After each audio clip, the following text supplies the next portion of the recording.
అంటే ఓవరాల్ చూస్తుంటే ఈ కాంట్రవర్సీస్ సినిమా ఇండస్ట్రీని చుట్టుముడుతున్నాయి, ముఖ్యంగా మెగా ఫ్యామిలీని. ఎందుకంటే ఇక్కడ ఒక కీలకమైన అంశం ఉంది.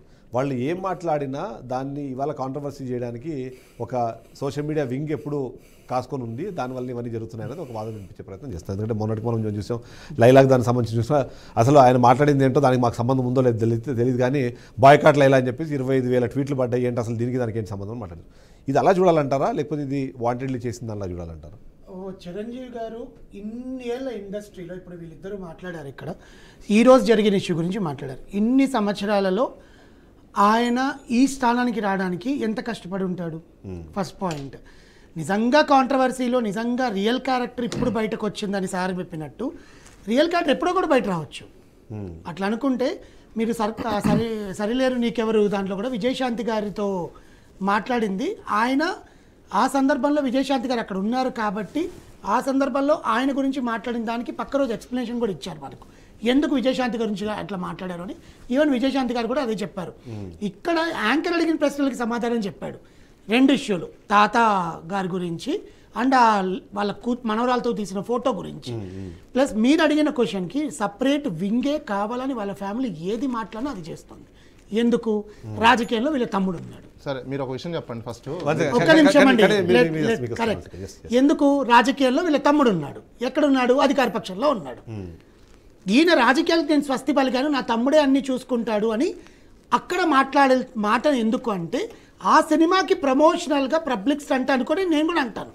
ఎందుకు అంటే పవన్ కళ్యాణ్ గారి పేరు వినిపిస్తే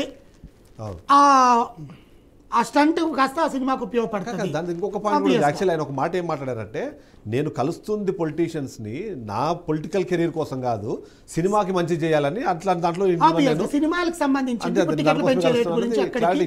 ఇక్కడ కానీ అక్కడ కానీ క్లారిటీ ఇచ్చారు. నెక్స్ట్ ఆ పదం ఏదైతే అబ్యూజివ్ వర్డ్ అనేది వాడారో అది దొల్లింది అనొచ్చు, కానీ కావాలని బ్రహ్మానందాన్ని వీపీ అనడం కానీ ఇంకొక పదం యూజ్ చేయడం కానీ ఎర్రి అని యూజ్ చేయడం కానీ జరగదు. ఎందుకు? బ్రహ్మానందం గారు అంటే ఎంత ఇష్టం అనేది ఎన్నో సందర్భాల్లో ఆయన చెప్పున్నాడు.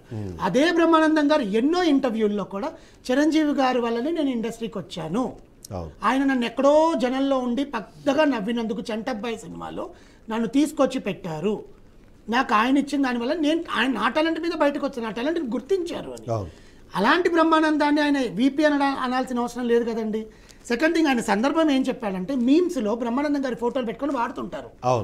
అలా ఆయన వీపీ అయిన సందర్భాలు చాలా ఫేసెస్ ఉంటాయి కదా, అవి మనం ఎవరినైనా వీపీగా చేసినప్పుడు ఆ ఫేసెస్ని యూజ్ చేస్తుంటారండి. దాన్ని చూసి ఆనందం పడే ఫేస్ బ్రహ్మానందంది అని చెప్పే ఉద్దేశంలో మాట దొల్లింది. వెనకాల ఉండే వాళ్ళందరూ నవ్వారు, వాళ్ళ కొడుకు కూడా చిన్నబుచ్చుకున్నాడు. ఆ విషయంలో నేను కూడా చిరంజీవి గారు ఎందుకు అంత ఫ్లోలో దొల్లిపోయింది, వాడు ఉండాల్సిందే. మిగతా 2 విషయాలు వాళ్ళ ఫ్యామిలీ గురించి చెప్పుకోవడం తప్పేంటి? వాళ్ళ తాత గురించే చెప్పుకున్నాడు. ఆమె అడిగింది మీ తాతగారి గురించి మీకు ఏమైనా తెలుసా అండి, మీ తాతగారి గురించి మీకు ఏమైనా తెలుసా అండి. ఇదే విషయం అల్లు రామలింగయ్య గారి గురించి కూడా, అల్లు రామలింగయ్య గారు తన కూతురు సురేఖని చిరంజీవికి ఎలా ఇచ్చి పెళ్లి చేశాడనే సందర్భంలో 1 గంట ప్రసంగం ఇచ్చాడు. అప్పుడు మాట్లాడలేదే జనాలు. అప్పుడు కూడా చాలా మాట్లాడాడు కదా, నేను మందు తాగుతానా, నేను ఇంకెవరితోనైనా ఉంటానా అని చెక్ చేసేవాడు, ట్రైన్ భోగిలోకి వచ్చి చెక్ చేసేవాడు. అప్పుడు ఎందుకు ట్రోల్ చేయలేదు, ఇప్పుడు ఎందుకు ట్రోల్ చేస్తున్నాడు? ఇది కూడా తన తాత గురించే కదండి. చిరంజీవిని ఫాలో అవుతారా? ఫస్ట్ క్వశ్చన్ చెప్పండి. నేను ఫాలో అవుతానండి. అక్కడ ఒక్క నిమిషం. నా క్వశ్చన్ ఏంటంటే, ఇప్పుడు ఎవరైనా ఒక వ్యక్తి ఫాలో అయ్యేటప్పుడు ఆ వ్యక్తి గుణగణాలను కూడా ఫాలో అవుతారు కదా. అవునండి, అంతే కదా. మంచి అయినా చెడు అయినా ఇప్పుడు ఆయన చూసి సమాజం ఏం నేర్చుకోవాలి, ఎంతవరకు యూజ్ అవుతుంది అండి. ఒక్క నిమిషం ఆగండి, first let me complete. So ఇప్పుడు ఆయన చూసి సమాజం ఏం నేర్చుకోవాలి? ఇప్పుడు మీరు ఫాలో అవుతున్నారు, మీలా ఇట్లా చాలా మంది ఫాలో అవుతున్నారు.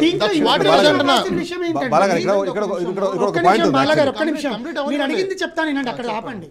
దాంట్లో చూసి జనాలు ఏం నేర్చుకోవాలడానికి, దాంట్లో చూసి నేర్చుకోవడానికి అసలు ఏముంది, నేర్చుకోవాల్సిన అవసరం ఏముంది?